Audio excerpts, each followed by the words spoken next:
السلام علیکم ورحمۃ اللہ وبرکاتہ۔ جی ویورز کیسے ہیں؟ اللہ تعالیٰ آپ سب کو سلامت رکھے اور اللہ تعالیٰ ہم سب کو ایمان اور صحت کی بہترین حالت میں رکھے۔ تو چلیے سورۃ ہود کے رکوع نمبر 6 کی طرف بڑھتے ہیں۔ اعوذ باللہ من الشیطان الرجیم، بسم اللہ الرحمن الرحیم۔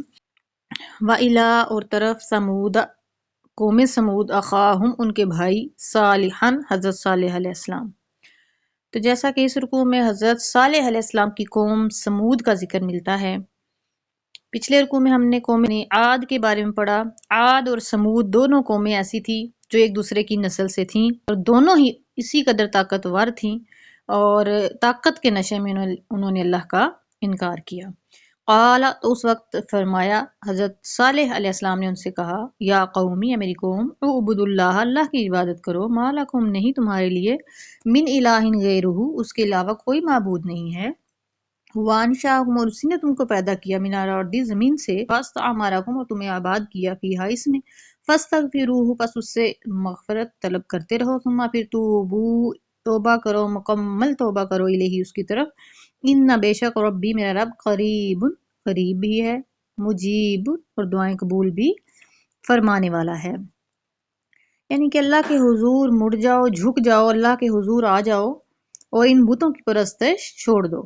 قالو، تو وہ کہنے لگے، یا صالح، اے صالح، قد کنت، بے شک تم تھے، فینا، ہمارے اندر، مرجون، امید کا مرکز، قابل ھذا، اس سے پہلے، اتنہانا، کہ آپ نے ہمیں منع کرنے لگے، آپ ہمیں روکنے لگے، ان نعبد، کہ ہم عبادت کریں، ما، جو یعبد، عبادت کرتے رہے آباؤنا، ہمارے آباء و اجداد، واننا، اور بے شک ہم، لفی شک، شک میں ہیں، مما، جو تدعونا، آپ ہمیں بلا رہے ہیں، الیہ، جس کی طرف، مریب، ایسا شک جو اضطراب انگیز ہے، یعنی ایسا شک جو ہمیں حیران اور پریشان کر رہا ہے کہ آپ جس کی طرف بلا رہے ہیں وہ ہم اس کو کیسے ماننے کے لیے تیار ہو جائیں کہ ہمارے آباء و اجداد، ہمارے باپ دادا اسی چیزوں کی پرستش کرتے آئے ہیں۔ یہی ہر ایک قوم کا کہنا تھا، وہ اس چیز پہ سوچنے کے لیے تیار ہی نہیں تھے کہ اللہ کی ذات کی طرف رجوع کریں اور ان بتوں کی پرستش چھوڑ دیں، وہ واقعی کسی نفع نقصان کے مالک نہیں ہیں۔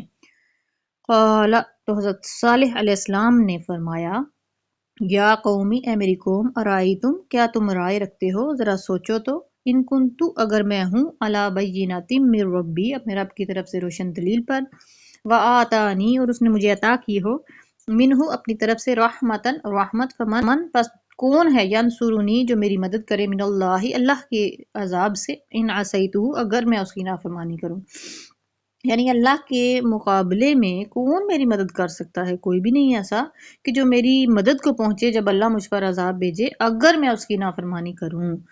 فما تزیدوننی، پس نہیں تم میرے اوپر اضافہ کر سکتے، غیر تخسیر، مگر کوئی نقصان دے کر، کوئی خسارہ یا نقصان دے کر تم کچھ بھی بگاڑ نہیں کر سکتے۔ وَيَا قَوْمِ، اور اے میری قوم، هَٰذِهِ، یہ، ناقۃ اللہ، اللہ کی اونٹنی ہے۔ جب اس قوم کے سرداروں نے کہا کہ ہر نبی، ہر پیغمبر کچھ معجزات لے کر آتے تھے، اب آپ بھی اللہ کے اگر نبی ہیں تو ہمیں کچھ معجزہ دکھائیے، تو حضرت صالح علیہ السلام نے ان سے پوچھا کہ آپ کیا معجزہ چاہتے ہیں؟ تو قوم کے سرداروں نے کہا کہ اس پہاڑ سے اونٹنی نکلے اور اونٹنی ابھی دودھ دے ہماری قوم کے لیے، اور اس کا بچہ بھی ابھی جنے، بغیر باپ کے وہ بچہ پیدا ہو، اور اس طرح کر کے انہوں نے وہ اونٹنی جس طرح سے مانگی، اسی طرح سے اللہ تعالیٰ نے وہ اونٹنی جو ہے اپنی نشانی بنا کر اسی پہاڑ میں سے ظاہر کر دی، نمودار ہو گئی۔ تو پھر حضرت صالح علیہ السلام اپنی قوم سے کہنے لگے کہ یہ اونٹنی ہے، لکم، تمہارے لیے، آیتن، جو نشانی ہے اللہ کی طرف سے، فذروھا، پس کو چھوڑ دو، تأکل، وہ کھائے، فی ارض اللہ، اللہ کی زمین میں، ولا تمسوھا، اور نہ اس کو چھونا، بسوء، کسی بری نیت سے، فیأخذکم، پس وہ لے آئے گا تم پر، عذاب، عذاب، قریب، قریب، یعنی کوئی ایسا عذاب جو بہت قریب ہوگا، وہ تمہیں آپ لے گا، وہ تمہیں پکڑ لے گا۔ تو اس اونٹنی کو کسی بھی بری نیت سے نہ چھیڑنا۔ فعقروھا، اس اونٹنی کا کیا ان کو تکلیف ہوئی کہ وہ پانی پی جاتی تھی۔ حضرت صالح علیہ السلام نے ان کے دن بھی مقرر کر دیے کہ ایک دن وہ اونٹنی پانی پیا کرے گی، ایک دن قوم کو ملے گا، پھر بھی وہ اس سے تنگ تھے، تو انہوں نے بہت ساری اسکیمیں، بہت سے منصوبے بنائے، جس میں سے ایک منصوبہ کامیاب ہوا، اور انہوں نے کسی سے کہہ کر اس اونٹنی کی کونچیں کاٹ دی، اس کو ذبح کر ڈالا۔ فقال، تو اس پر حضرت صالح علیہ السلام نے کہا، تمتعوا، اب فائدہ اٹھا لو، فی دارکم، اپنے گھروں میں، ثلاثۃ ایام، 3 دن تک، یعنی یہ انتہا تھی، ان کی بت پرستی سے بھی وہ باز نہیں آتے تھے اور اپنے کہنے کے مطابق معجزہ بھی ان کو دے دیا گیا۔ تو جب ان کے کہنے کے مطابق معجزہ بھی دیا گیا، اس کے بعد کوئی گنجائش نہیں تھی کہ وہ اس کے ساتھ کچھ برا کرتے، اور اب انہوں نے اس کے ساتھ بھی برا کیا، اس کی کونچیں کاٹ ڈالیں، تو ان کو 3 دن کی مہلت ملی اور اس کا بھی وہ مذاق اڑانے لگے۔ حضرت صالح علیہ السلام نے فرمایا ذالک یہ وعد وعدہ غیر مکذوب، جو ہرگز بھی جھوٹا نہیں ہوگا۔ فلما پس جب آ گیا امرنا ہمارا امر عذاب، نجینا ہم نے بچا لیا صالحا حضرت صالح علیہ السلام کو، والذین آمنوا اور جو لوگ ان کے ساتھ ایمان لائے تھے، معاہو ان کے ساتھ، برحمت منا اپنی طرف سے رحمت کے ساتھ، ومن خزی یومئذ اور اس دن کی ذلت سے بھی ان کو نجات بخشی، اس دن کی رسوائی سے بھی ان کو بچا لیا۔ ان بے شک ربک آپ کا رب هو القوی العزیز، وہ بڑا قوی یعنی طاقتور ہے اور بڑا ہی غالب ہے۔ اس قوم کے ساتھ پھر کیا ہوا؟ وَأَخَذَ الَّذِينَ اور پکڑ لیا ان لوگوں کو، ظالمون جنہوں نے ظلم کیا تھا اللہ کو نہ مان کر۔ ان کو کس چیز نے پکڑ لیا؟ 3 دن وہ بڑی عیش کرتے رہے، لیکن ان کے چہرے پہلے دن سرخ، پھر پیلے، پھر کالے ہو گئے، اور پھر ان کو اندازہ ہو گیا کہ اب ان پر کوئی بڑا عذاب آنے والا ہے۔